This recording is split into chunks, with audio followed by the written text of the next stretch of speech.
Vamos a comenzar hablando de los retos de futuro de la mujer trabajadora. Ayer se celebró el Día Internacional de la Mujer, que este año se centra en la igualdad o las desigualdades en el mundo laboral de la mujer.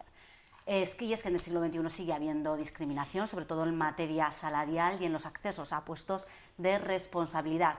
Queda mucho por hacer todavía en esta materia. ¿Cuáles son los retos a los que se enfrenta la mujer trabajadora o la mujer en general en estos próximos años, Rosa?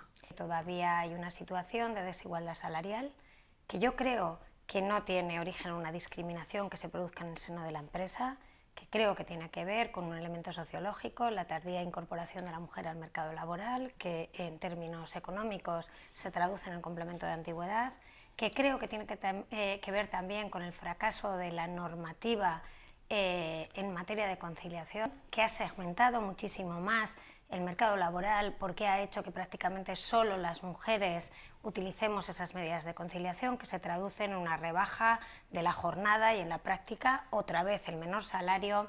Creo que hay algunas cuestiones que hay que superar, la subrepresentación de las mujeres en algunos sectores y la sobrerepresentación en otros, pero que tiene que ver con una elección personal de la mujer. Tenemos muchísimas asignaturas pendientes y paradójicamente a mí me gustaría resaltar, porque Rosa ha expuesto muy bien los argumentos de las razones por las cuales se dificulta muchísimo el que las mujeres puedan estar en cargos de responsabilidad, el que puedan conciliar, pero me gustaría destacar que paradójicamente en el día en el que se celebra el Día Internacional de la Mujer, ayer mismo, se avanzó un poco más en la aprobación de esa reforma laboral, que si es dañina para el conjunto de los trabajadores es especialmente lesiva para las mujeres. ¿Por qué digo esto? Porque hay una serie de medidas que se contemplan que yo creo que no van a ayudar a solucionar todos esos problemas que se ponían encima de la mesa. No tenemos miedo a llamarle a las cosas por su nombre, pensamos distinto y verdaderamente hemos presentado una reforma laboral que a nuestro criterio, y como ayer lo defendió bien la ministra de Trabajo, la ministra de Empleo, nosotros creemos que fomenta oportunidades y para la igualdad de la mujer o la incorporación al mercado laboral. Pero sí que efectivamente quería hablar del siglo XXI, del año 2012, y lo decía, me parece que fue la primera mujer que se incorporó a la Academia de Farmacia. Mal andamos si a estas fechas tenemos que seguir hablando de igualdad. Y por desgracia tenemos que seguir hablando de igualdad en el siglo XXI, en el año 2012, ayer día 8 de marzo. Yo creo que uno de los problemas que tenemos y que seguimos teniendo es una igualdad efectiva y sobre todo un reconocimiento personal hacia el trabajo que desarrollamos dentro y fuera de nuestras casas, dentro y fuera de nuestros trabajos las mujeres. Tenemos todavía grandes retos y en el siglo XXI los tenemos pendientes, la igualdad en el ámbito familiar y en el ámbito laboral. Yo sinceramente pienso que, fijaros, la mujer fue la gran protagonista de los últimos 25 años del pasado siglo XX. Porque si os dais cuenta, con la incorporación de la mujer al mercado laboral, eso supuso un tambaleo a la sociedad tremendo. Porque daros cuenta que tocamos, al incorporarnos al mercado laboral, el pilar fundamental de esta sociedad, que era la familia.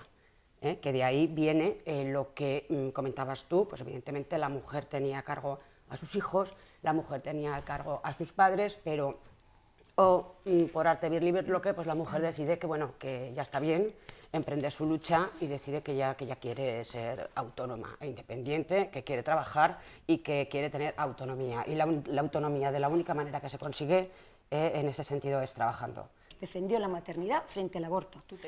Dijo que prefería hablar del derecho a la maternidad y de la protección del no nacido. Y utilizó una situación que, si hay alguien en esta mesa que me la niega, yo creo que me quedaré sorprendida, que existen situaciones, en alguna mujer se ha podido dar, de ciertas presiones de su entorno social, de su entorno económico, de su entorno laboral, que ha podido tener presiones para no seguir con su maternidad adelante, aun cuando su deseo hubiera sido otro.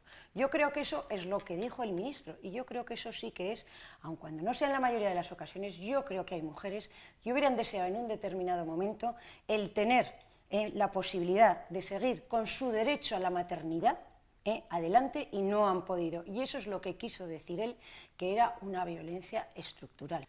Hombre, para mí desde luego no fue nada acertado. tampoco me creo que no sepa explicarse, porque caramba, violencia de género estructural, o sea, hay que rebuscarlo. Primero, lo de violencia de género me parece fatal, lo de estructural ya suena, en fin, que ya no sabes cómo ubicarlo. Después también, de verdad, frases como la de el derecho reproductivo por excelencia de la mujer, que es el derecho a la maternidad. En fin, mira, sinceramente, yo creo que en este sentido lo que se pretende es cambiar la ley del aborto. En fin, yo entiendo que el PP quiera cambiar la ley del aborto, seamos sensatos, que es lo que quieren hacer, ni más ni menos. Entonces, quieren pasar de una ley que teníamos, como la que estaba la ley de plazos, pues a una ley de supuestos. Para mí, personalmente, creo que es un retroceso. Creo que esta manera que el PP está buscando de contentar a ciertos factores más reaccionarios le va a costar muchos votos. Yo creo que Ruiz Gallardón es un hombre brillante en la utilización del lenguaje, es un hombre en general mesurado, y yo sí que creo que hubo un exceso como mínimo verbal. Espero que ya en la profundidad del pensamiento la cuestión sea distinta. Yo sí que creo que esa terminología que utilizó, violencia estructural... Violencia de género estructural, Rosa, fue que súper, no bien. sé... Insisto, pero bueno, la interpretación de sus palabras que la haga el ministro. Dicho lo cual, sí que creo que si existe una sola situación en la que una mujer, por presión social, por falta de medidas o de arropamiento familiar, por una situación económica, por cualquier causa que condicione su decisión, en este caso de seguir adelante con la maternidad, sí que creo que está fallando el sistema y que los poderes públicos deberían ser capaces de establecer medidas que puedan paliar esas situaciones. Confundió que también su tiene cargo, derecho a leer algún discurso. confundió su cargo de ministro de Justicia, confundió su cargo con el de patriarca. O sea, a mí me pareció un insulto, que tengamos que ser tuteladas. Quiero decir, podemos decidir perfectamente si queremos ser madres o no serlo. Y desde luego lo que decía es tan respetable una decisión como la otra, pero somos nosotras quienes decidimos serlo o no serlo. Claro, como para afrontar los retos laborales y el futuro, si estamos en este debate todavía en la España del siglo XXI. Rápidamente, superado ya, me gustaría contaros la experiencia que tuve en estas Navidades acudiendo a una cena de la Casa Cunay Karen, oyendo a mujeres que habían sido apoyadas para continuar con su maternidad adelante. Yo creo que se le puede sacar 3 pies al gato, buscárselos permanentemente y malinterpretar. Lo que dijo es lo que dijo, defendió el derecho de la maternidad, de la mujer a continuar y que no tenga presiones de su entorno social, económico y laboral. Yo creo que el Estado de las autonomías no tiene marcha atrás. Creo que no tiene marcha atrás, creo que está bien consolidado, bien afianzado en España, y creo además que no es discutible que ha traído gran prosperidad a los territorios. Yo creo que en Aragón no es siquiera discutible y nadie lo pone en tela de juicio que Aragón ha tenido una gran prosperidad y un gran desarrollo gracias, entre otras cosas, a los estatutos de autonomía y a la capacidad de autogobierno que hemos ido desarrollando. El Estado de las autonomías está definido en la Constitución y lo que hace es reconocer la pluralidad del Estado español. Quiero decir, competencia en cultura. No pueden ser las mismas inquietudes culturales las que tienen los canarios, con todo mi respeto, quiero decir, que las de los aragoneses, porque son realidades diferentes. Luego, este Estado de las autonomías responde a una realidad y yo creo que ir a una involución autonómica, que estoy utilizando términos muy duros, sería desandar un camino que desde luego sería un despropósito y que no respondería en absoluto a la realidad. Entonces, si hay que reorganizar competencias, hagámoslo. Yo sí que voy a defender la desaparición de las diputaciones provinciales. Efectivamente, volvemos a la sesión de control y voy a interpretar positivamente, aunque la frase fue una reforma inmediata y reducción del Estado autonómico, que las comunidades se rijan por los criterios de las 3 más eficientes, se supriman las diputaciones provinciales y se fusionen los pequeños municipios en entes locales más eficientes.